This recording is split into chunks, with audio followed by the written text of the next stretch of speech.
नजर रखे हुए हैं, कई कार्यक्रम कर चुके हैं इस पर। वो हमारे साथ है, तो आइए उनसे इस पर बात करते हैं।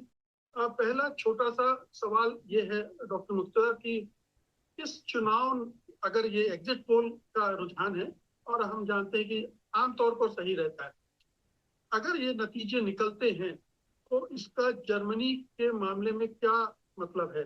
जर्मनी किधर जा रहा है? देखिए, ये काफी सिग्निफिकेंट शिफ्ट है। यानी इट इज सेंटर लेफ्ट से आप कह सकते हैं सेंटर राइट को शिफ्ट हो रहा है। लेकिन जो दूसरा डेवलपमेंट ये है कि फार राइट भी काफी ज्यादा वोट जीत चुका है, और ये यूरोप में ट्रेंड आपको नजर आया, फ्रांस में भी हुआ, बर्तानिया में भी हुआ। बर्तानिया इंडिया की तरह इलेक्शन है, तो जो सीट शेयर और वोट शेयर का जरा मैच बराबर नहीं होता। तो जो अगर आप सीट शेयर देखें तो far right is not very strong, लेकिन अगर आप वोट शेयर देखें तो परेशान हो जाएंगे कि कितना ज्यादा वोट मिला है फार राइट पार्टीज को। फिर थोड़े महीने पहले यूरोपियन इलेक्शंस हुए थे, उसमें भी far right are doing significantly well. तो तो जैसा अमेरिका का हाल हुआ, आप कह सकते हैं कि जर्मनी की जो रिपब्लिकन पार्टी है उसको तकरीबन 28% सीटें मिल गई हैं जो रिपब्लिकन्स हैं। लेकिन यहाँ पे रिपब्लिकन के राइट पे कुछ भी नहीं। देखिए, जो सोसाइटीज में राइट और एक्सट्रीम राइट जब आ जाता है, फॉर एग्जांपल इंडिया में Bharatiya Janata party right of centre है, और आजकल उसके अगर आप लाभार्थी वगैरह देखें तो बहुत सारे पॉलिसीज आर लेफ्ट पॉलिसीज जो आम पब्लिक के तरफ है। लेकिन अगर कोई ऐसी बड़ी पार्टी या एटलीस्ट पार्टी एमर्ज होती है which is right of BJP, तो वो बीजेपी को राइट खींच लेगी। तो AfD will have that effect on ये जो CDU CSU, I don't know why ये कहते हैं सीएसयू इज एक एक प्रोविंस की क्रिश्चियन सोशल पार्टी है वो, और इट इज पार्ट, तो इट्स लाइक सेइंग कि जैसा एनडीए में आंध्र प्रदेश की कोई एक party is part of it, वैसा है वो। तो इट्स बेसिकली क्रिश्चियन डेमोक्रेट्स है, ये राइट ऑफ सेंटर पार्टी है उसको। एक्चुअली अगर आप जो आखिरी पोल देखे थे उसमें प्रिडिक्शन था कि इनको तकरीबन 29 पॉइंट कुछ परसेंट वो वोट शेयर आएगा और 220 सीटें, और जो प्रोजेक्शंस थे 145 था एएफडी का। लेकिन व्हाट हैज हैपेंड इज के एएफडी की सीटें बढ़ गई हैं और 208 सीट्स आए। बट आप कह सकते हैं टोटली 50% के करीब वोट सेंटर राइट पार्टीज को आए हैं। और जिस तरह आपको याद है ऋषि सुनाक का जो अचीवमेंट था कि वो हिस्ट्री में इतनी बुरी तरह कोई पार्टी नहीं हारी थी जितना अंडर ऋषि सुनाक टोरी पार्टीज हारी थी। जर्मनी के साथ भी वैसा ही हुआ कि ओलाफ शूल्स की जो पार्टी है सोशल डेमोक्रेटिक पार्टी एसपीडी, वो भी एक हिस्टोरिक जर्मनी के पोस्ट वर्ल्ड वॉर टू इतनी बुरी हार नहीं हुई। हालांकि it has done better than जो पोलिंग हो रही थी। लास्ट पोल जो यूगफ का हुआ था उसमें 116 सीटें प्रिडिक्ट की गई थी जर्मनी को, उनको 120 कह रहे हैं आ रहे हैं, 17% के करीब उनको वोट मिल रहा है। तो उसमें कई चीजें हो रही है। एक, इट इज ए सिग्नल के जो लेफ्ट और सेंट्रल लेफ्ट का जो बेस, जो लिबरलाइजेशन, ग्लोबलाइजेशन और वेलफेयर स्टेट था, वो पॉलिसीज जो कल्चरली इंक्लूजन फॉर डीईआई यानी लेस्बियन, गे, एलजीबीटीक्यू के लिए, इमिग्रेशन के लिए, अभी भी इस इलेक्शन में एक पार्टी जो लेफ्ट पार्टी है उनको भी काफी ठीक ठाक सीटें मिली हैं, अबाउट 10% वोट, और 64 सीटें मिली हैं, 64। वो तो और आसान करना चाह रहे हैं इलेक्शन, माइग्रेशन टू जर्मनी। तो लेकिन ये जो कंसेंसस था ग्लोबलाइजेशन का, इमिग्रेशन का, लोग आसानी से आए, वो टूट गया है, वो शटर हो गया है पूरे वेस्ट में। तो अमेरिका में भी वही हुआ है जिसकी वजह से आप देख रहे हैं कि टैरिफ्स लग रहे हैं। लेकिन जो इंटरनेशनल प्रॉब्लम्स जर्मनी के साथ थे 2 दिन पहले, मुझे लगता है वो कम हो गए हैं। So for example AfD is a very pro Russia party, जिसके वजह से जर्मनी, जो ओलाफ शूल्स तो बड़ी बड़ी बातें कर रहे थे ना कि यही मतलब मेरे लिए जो सबसे बड़ा सवाल जर्मनी के लिए ये था कि क्या जर्मनी अमेरिका को रिप्लेस कर सकेगा एज लीडर ऑफ यूरोप, और यूक्रेन के लिए क्या वो सबसे बड़ा ठहरेगा। अब तो मैसेज इज वेरी क्लियर कि that is not going to happen, क्योंकि ये जो पार्टी आई है right of centre might make a coalition with centre या लेफ्ट ऑफ सेंटर। सेंटर में एफडीपी है लेकिन उसको कोई भी सीटें नहीं आई, और एफडीपी के वजह से ये कोलिशन जो था वो टूट गया। तो एफडीपी का जो लीडर था वो फाइनेंस मिनिस्टर था और वो ओलाफ शूल्स से लड़ते रहते थे। But what is going to happen now is के एक बहुत क्रिटिकल आइडेंटिटी बेस्ड सवाल है सीडीयू के लिए कि क्या वो राइट के साथ कोलिशन बनाते हैं या लेफ्ट के साथ बनाते हैं। तो अगर आप देखें तो जो उनके पास जो लेजिटिमेट पार्टीज है उनको तकरीबन 80% वोटें मिली हैं और एएफडी को 20% है। लेकिन सीडीयू अगर लेफ्ट ऑफ सेंटर जाता है तो जो पब्लिक है उनको ऐसा लगेगा कि कोई तब्दीली ही नहीं है। सोचिए आप अगर एसपीडी के साथ वो कोalition बना लेते हैं और ओलाफ शोल्स को फाइनेंस मिनिस्ट्री या फॉरेन मिनिस्ट्री दे देते हैं तो फिर क्या फर्क है। I think it will make the public very angry और अगली बार वो पूरे के पूरे एएफडी को दे देंगे सीट और गवर्नमेंट जल्दी भी कोलैप्स हो सकती है। जो एएफडी की लीडर हैं एलिस, वो यही कह रही हैं, एलिस वाइडल, कि हो सकता है कि हमको 2029 तक वेट करने की जरूरत ना पड़े कि ये गवर्नमेंट अगर ये लेफ्ट ऑफ सेंटर जाते हैं अगर कोलिशन के लिए, तो आई थिंक अब नेक्स्ट 2-3 हफ्ते जो लगेंगे इनको गवर्नमेंट बनाने के लिए, दैट आर वेरी क्रिटिकल। लेकिन इन 2-3 हफ्तों में डोनाल्ड ट्रंप के वजह से ओलाफ शुल्ज जो अब बिल्कुल लेबनक हो गए हैं, वो फॉरेन पॉलिसी के डिसीजंस लेते रहेंगे यूक्रेन को लेकर, टैरिफ्स को लेकर। तो Germany is under great pressure के कैसा स्टेबलाइज हो। बहुत खुश है, सब बहुत खुश है। वो शाबाशी दे रहे हैं जर्मनी को और जो जीती है ये दक्षिणपंथी गठबंधन ये। और एलोन मस्क तो यही चाह रहे थे कि एएफडी उभरे और दक्षिणपंथी सत्ता में लौटे, तो उनकी तो मुराद पूरी हो गई। बिल्कुल, इट इज ए कंपैरिजन आप ऐसा कर सकते हैं, CDU is like George W Bush की रिपब्लिकन पार्टी और एएफडी इज मैगा। बिल्कुल मैगा है वो।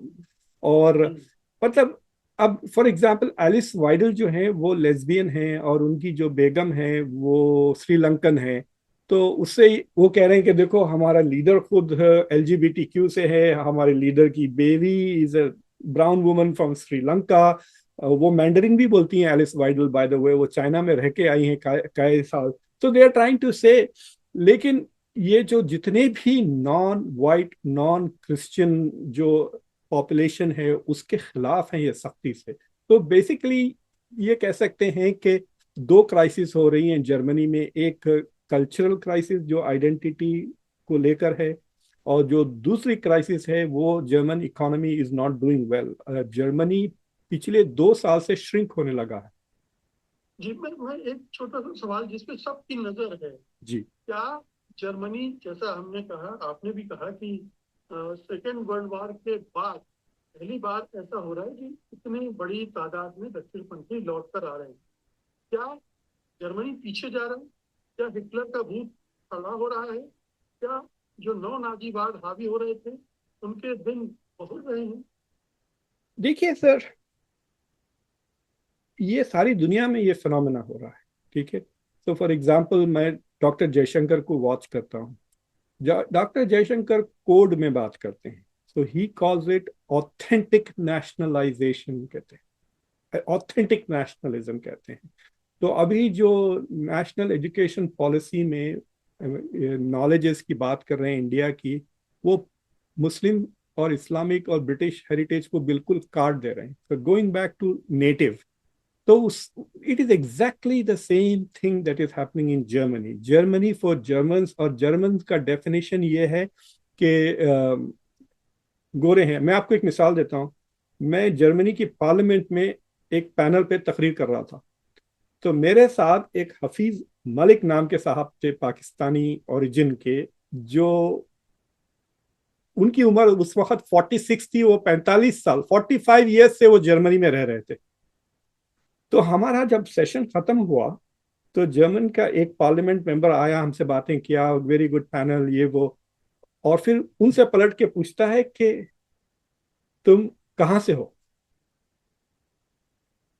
तो बाकी पैनलिस्ट इंग्लिश में दिए थे, हफीज साहब अपना प्रेजेंटेशन जर्मन में दिए थे। और बाद में मुझे पता चला कि उनका German is one of the top German language, मतलब जिस तरह से वो जर्मन बोलते हैं, उनका एक्सेंट, उनका प्रोफिशिएंसी। सो तो उसके बावजूद भी वो इनसे पूछते हैं कि भाई आप कहाँ से हैं, क्या मतलब, he is a German, he speaks German, वो जर्मन सिटीजन है, इज वेरी फेमस। लेकिन क्योंकि या तो रंग के बेसिस पे या नाम के बेसिस पे उनको वो जर्मन नहीं समझ रहे थे। हालांकि वो जर्मन पार्लियामेंट है। तो ये जो चीज है ना कि you may be legally a citizen but you are not one of us, वो जो आ गया है, उस पर भय भी आ गया है। क्योंकि जर्मनी का ले लें आप, यूरोप की जो क्या कहते हैं फर्टिलिटी रेट है वो 0.8 से कम हो गई है, 0.7 हो गई। यानी 4 बच्चे पैदा करने उन्हें 5 औरतें चाहिए। अगर आपको पॉपुलेशन उतना ही रखना है तो every woman should have 2.1 children. तो ये डर रहे हैं कि बहुत तेजी से जो जर्मन वाइट पॉपुलेशन है, क्रिश्चियन पॉपुलेशन, वो श्रिंक हो रहा है, और इमिग्रेशन के वजह से नॉन वाइट और नॉन क्रिश्चियन पॉपुलेशन बढ़ता जा रहा है, तो जर्मनी विल डिसअपियर। ये डर से भी एएफडी जैसे पार्टीज आर गेनिंग ग्राउंड। हाँ, लेकिन मतलब ये तय है कि अब इस तरह की नफरत और हिंसा का वातावरण वहाँ बढ़ेगा इस तरह की पार्टियों के सत्ता में आने के बाद। और उस तरह के जो संगठन हैं जिन्हें नव नाजीवाद कहते हैं, बहुत सारे संगठन इस तरह के खड़े हो गए हैं, उनका अब जलवा, जैसे हिंदुस्तान में हमने देखा है कि इस तरह के बहुत सारे संगठन गौ रक्षा के नाम पर, हिंदू रक्षा के नाम पर चल रहे हैं, वहां भी इसी तरह से। सर देखिए, मैं एक दो चैनल देख रहा था जिसमें लोग मजाक से कह रहे थे कि अगला मेयर दिल्ली का बांग्लादेशी होगा, क्योंकि वो कह रहे हैं कि इतने बांग्लादेशी आके बस गए हैं। तो मैंने उसको थोड़ा बहुत गूगल किया, तो जो बसे हुए हैं जिनको ये अक्यूज कर रहे हैं वो दिल्ली के सबसे गरीब, मतलब झोपड़पट्टी से आ रहे हैं। They are not coming from rich neighbourhood. अब आप इमेजिन करें कि काले रंग के लोग या एशियन किस्म के लोग दिल्ली में आ जाएं और दिल्ली के सबसे अमीर मोहल्ले में रहें, सबसे अमीर रेस्टोरेंट्स में खाना खाएं और हजारों की तादाद में, तो दिल्ली वालों का क्या होगा।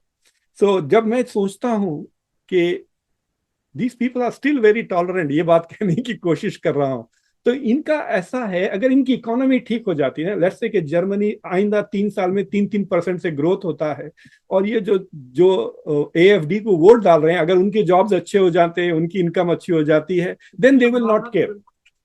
देन वो, संभावना बिल्कुल भी नहीं है। हाँ वो संभावना नहीं है, but they will not care about it. क्योंकि ये डबल प्रेशर है कि हम, we are not doing well, they are doing well in my country. उससे बहुत वो डबल चल रहा है, समझे। कल्चरल और इकोनॉमिक दबाव के वजह से भी एक किस्म से गुस्सा, नफरत बढ़ते जा रही है। फिर उसके बाद दूसरे वाकयात भी होते रहते हैं, जैसा कि एक सऊदी डॉक्टर जो 20 साल से था, वो क्रिसमस के वक्त गाड़ी चला के 4-5, हालांकि वो इस्लाम छोड़ चुका था, वो सऊदी रेफ्यूजीज जो इस्लाम से भाग कर, सऊदी अरेबिया से जो रिलीजन छोड़ के जर्मनी भाग रहे थे, वो उनकी मदद करता था। तो वो गाजा के वजह से रेडिकलाइज हो गया। तो इस तरह के जो वाकयात होते हैं उसको बहुत ही स्ट्रिंजेंटली प्ले करते हैं। कल कल की बात है, इलॉन मस्क ने एक ट्वीट किया कि ये टेररिस्ट ऑर्गेनाइजेशंस को पैसे जा रहे हैं, और वो हमारी हमारी डेलावेयर की मस्जिद का भी नाम है उसमें, $13,000। तो मैंने इमाम साहब को फोन करके पूछा, इमाम साहब आपने ट्वीट देखा इलॉन मस्क का? तो वो डिसाइड करेंगे कल तक कि whether they will sue Elon Musk, या वो मैंने कहा कि प्रेस कॉन्फ्रेंस करके छोड़ दें, इनके पीछे ना लगे। $13,000 कोई बड़ी बात, लेकिन वो $13,000 वॉज जो कोविड का जो पैसे आए थे सब इदारों को, ऑर्गेनाइजेशंस को, ताकि वो खुले रखें, उसके पैसे हैं वो। तो ये बंदे, they are just going after anything that looks foreign, और उसको वो, मतलब they are making racist comments. और कोर्ट्स में मेरे ख्याल से अभी भी इनकी जीत नहीं होगी। जर्मनी का I can't tell you, but America में भी वी आर एक्सपेक्टिंग कि the courts will push back. जी, तो क्या ये जो आपने जर्मनी की इकोनॉमी की बात की, जो कि एक तरह से सिकुड़ती जा रही है और रिसेशन के दौर में है, और बहुत सारी चीजें हैं, चीन से compete नहीं कर पा रहे हैं, और रसिया और यूक्रेन के वार की वजह से एनर्जी क्राइसिस है, ये तमाम चीजें हैं। जी, क्या आपको लग रहा है कि ये पार्टी, जो आपने कहा कि प्रो रसिया भी है, क्या कुछ बेहतर कर सकती है जर्मनी में? नहीं, इनका इकोनॉमिक एजेंडा कुछ भी नहीं है। सो फॉर एग्जांपल जर्मनी के साथ जो हुआ है सर, इट्स लाइक सेइंग कि आप रट्टा मार के एग्जाम दे के फर्स्ट आने की आपको आदत है, अब सडनली मल्टीपल चॉइस एग्जाम हो गया है, अब आप क्या करेंगे? You have to think, not memorise. तो जर्मनी डिजिटल दुनिया के लिए रेडी नहीं है, it is for the analogue world. वो 3 चीजों में अच्छे हैं, मशीनरी बनाते हैं, कार्स बनाते हैं, केमिकल्स बनाते हैं। लेकिन अब दुनिया इज मूविंग टूवर्ड्स एआई वगैरह, तो वो they are not able to adjust. और ये एएफडी वगैरह, how are they going to compete in the knowledge economy? तो उसमें चक्कर ये होगा कि दे विल से कि हम अपने मुल्क को थोड़ा सील कर दें culturally, so they are willing to pay. आपने सुना होगा इलेक्शन के दौरान कि अगर गैस का सिलेंडर 50,000 रुपए का भी हो गया तो मैं नरेंद्र मोदी को वोट डालूंगा, राइट? इफ यू रिमेंबर, ऐसे बयानात आ रहे थे। बिल्कुल वही मूड है इनका कि ठीक है मेरी नौकरी चली गई कोई बात नहीं, लेकिन ये निकालो गंद को, ये इमिग्रेंट्स को भगाओ यहाँ से, हमें नहीं चाहिए। We don't want an economy जिसमें वो बादशाह रहे, वो रिच रहे। So that is their sentiment. और क्योंकि उनके दिमाग में बिठा दिया गया कि ये आपको रिप्लेस करने आ रहे हैं यहाँ पर, ये एक साजिश के तौर पे यहाँ आ रहे हैं, एंड स्टफ लाइक दैट। और देखिए, कई चीजें डिस्कस नहीं की जा रही। एक तो जो 1990 के बाद ईस्ट और वेस्ट जर्मनी यूनाइट हुए थे, तो इकोनॉमिक डिफरेंस बहुत ज्यादा था। समझ रहे हैं? जैसा कि अगर हम, बांग्लादेश जुड़ जाए, अगर पीओके को बांग्लादेश ले ले लेगा, और पीओके को इस पाकिस्तान। कश्मीर में ले लें, आप सोचे समझे, आप हाँ, पीओके अगर आ जाता है तो इनकम में, तालीम में बहुत फर्क है। And if you keep the playing level, उनके बच्चे कोई एंट्रेंस में आ सकेंगे कश्मीर में, जो इंडियंस को आदत हो गई है, राइट? तो उस तरह हो गया है। तो ये एएफडी वहां से आ रही है, ईस्ट जर्मनी के से आ रही है। वो दे आर ट्राइंग टू से नहीं नहीं नहीं, this sentiment is world wide, नहीं। तो German leaders are refusing to recognise कि उन्होंने अभी तक ईस्ट जर्मनी को पूरी तरह से ठीक ठाक इकोनॉमिकली एसिमिलेट नहीं किया। देखिए, जब ईस्ट जर्मनी वेस्ट जर्मनी में आए तो इनको सस्ते गोरे जर्मन लेबर मिल गया राइट?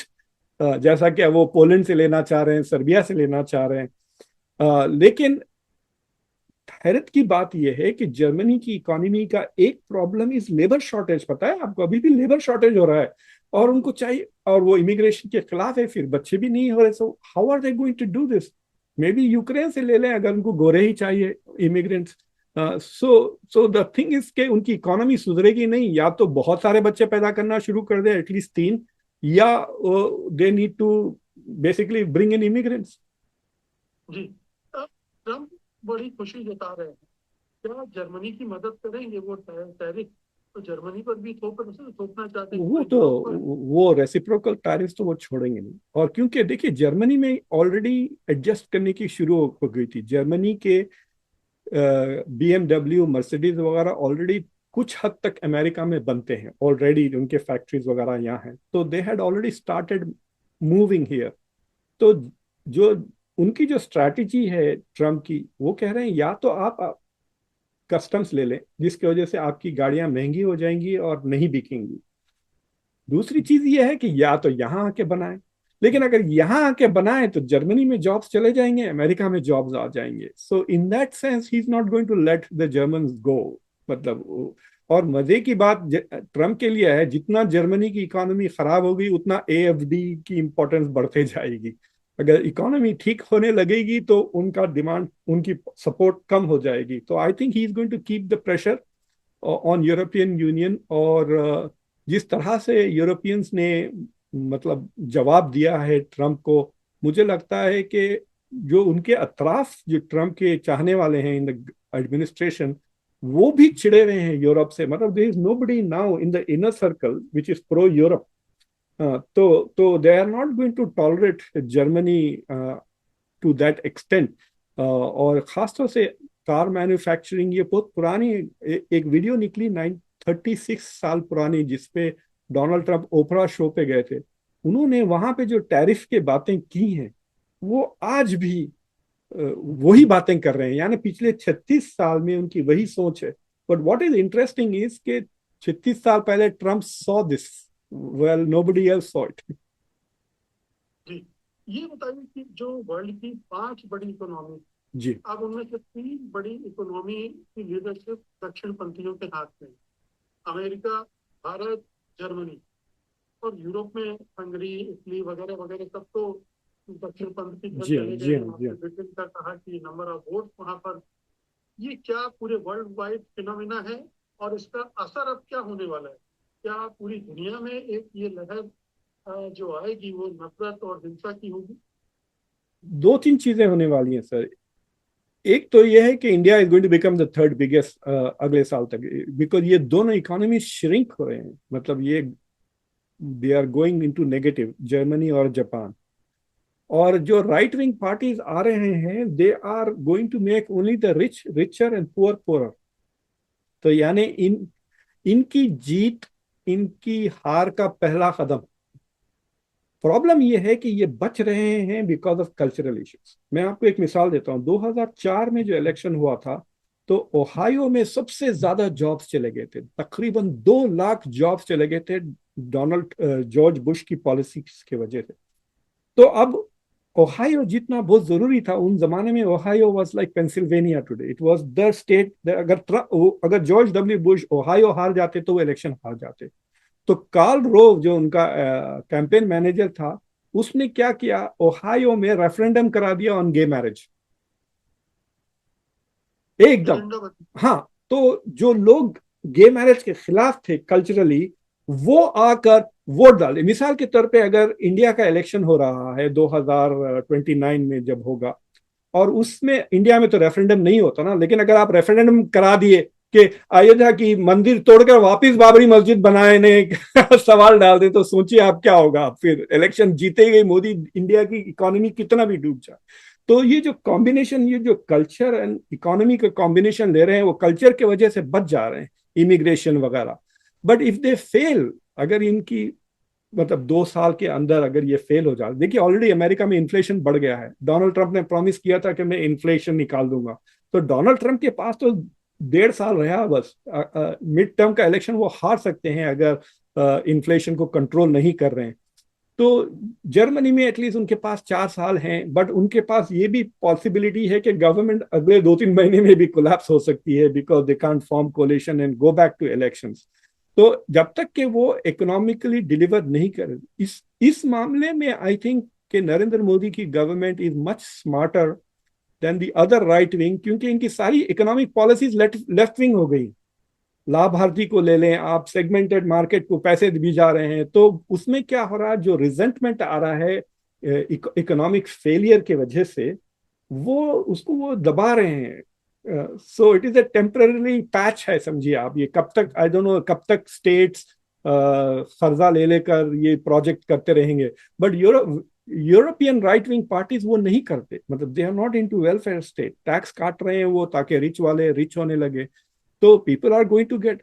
आपको पता है इलॉन मस्क ने इलेक्शन के बाद से अब तक $200 बिलियन उसकी नेटवर्थ बढ़ गई है, 200 बिलियन से। आप सोचिए, मतलब मैं देख रहा हूं मेरी 2000 से नहीं बढ़ी पिछले 4 महीने में, उसकी बढ़ गई है 2 बिलियन से। सो देर इज नो कंपैरिजन, हालांकि मैं ऊपर की 25% में आता हूं अमेरिका में। तो सो देर इज दिस, ये जो डिस्पैरिटी है इनकम, वो बढ़ते ही जाएगी।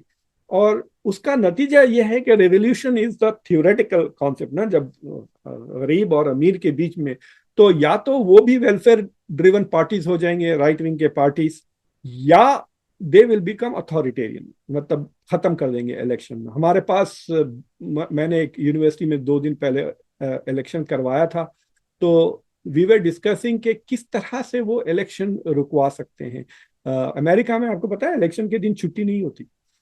तो जी। जो गरीब लोग हैं, उनको अगर 2-3 घंटे लग रहे हैं तो they are actually paying for it. मुझे नहीं पे करने की जरूरत नहीं, I can just even cancel my class and go and vote. लेकिन जो गरीब हैं, it cost them money to go and vote. तो वहीं पर by not giving a holiday your, मतलब जो गरीबों का वोट है उसको सबवर्ट कर रहे हैं। तो मुझे लगता है कि they will make some kind of policies. Already right wing European leaders ये सवाल उठा रहे हैं कि क्या औरतों को वोटिंग का हक होना चाहिए या नहीं। So they are going to go after that, और बिकॉज अदरवाइज वो नहीं जीतेंगे ना इलेक्शन, क्योंकि इकोनॉमिक पॉलिसीज फेल हो रहे हैं, कल्चरल एजेंडा पुश कर रहे हैं, which is going to be very upsetting. देखिए, अब ये एलजीबीटी क्यू के खिलाफ जितने भी पॉलिसीज बनाएंगी एएफडी, अगर वो जीत जाती, उसका खुद लीडर, मतलब कैन यू इमेजिन अगर वो कह दें कि एलजीबीटी क्यू को हम एडॉप्शन की इजाजत नहीं देते, तो फिर वो क्या करेंगे, वो lesbian couple, they will not be able to have children, हालांकि इनके 2 बच्चे हैं। So ultimately it will affect everybody, क्योंकि कल्चर बहुत बदल गया है अमेरिका का और वेस्टर्न सोसाइटीज का। डिक चेनी की बेटी लेस्बियन निकल गई है, राइट।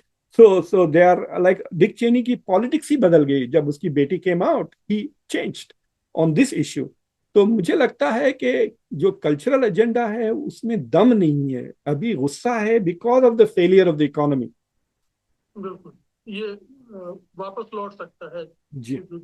ये एक उभार है, ये नीचे जा बट सकता लेफ्ट ऑफ सेंटर पार्टीज भी जरा ओवर कर देते हैं, see they have doing it a bit too over. मतलब मैं खुद अपने डिपार्टमेंट में वगैरह देखता हूँ, हम अफर्मेटिव एक्शन की बहुत बात करते हैं, लेकिन हमारे पास मर्द ज़्यादा हैं औरतें कम हैं, तो डिसाइड करते हैं कि खाली औरतों को शॉर्ट लिस्ट कर दें, that is against the law. तो फिर मैं, मतलब मुझे बड़ी हैरत हुई, 300 एप्लीकेशन आ रहे हैं एक प्रोफेसर की जॉब में जिसमें 200 मर्द है, and we are not even considering any one of them. तो उनसे भाई क्यों काम करवाएं, वो लेटर्स लिख रहे हैं, एसेज लिख रहे हैं, it's a big process to apply for a job. और so it is unfair also. तो लेफ्ट ने इस तरह की चीजें बहुत ज्यादा लिटिल एक्स्ट्रा हो गया, जिसकी वजह से ये बैकलैश भी हो रहा है। They should have allowed social change to happen slowly, not instantly. बिल्कुल। बहुत बहुत शुक्रिया प्रोफेसर मुक्तिदर, इस बातचीत के लिए धन्यवाद आपका। Thank you very much.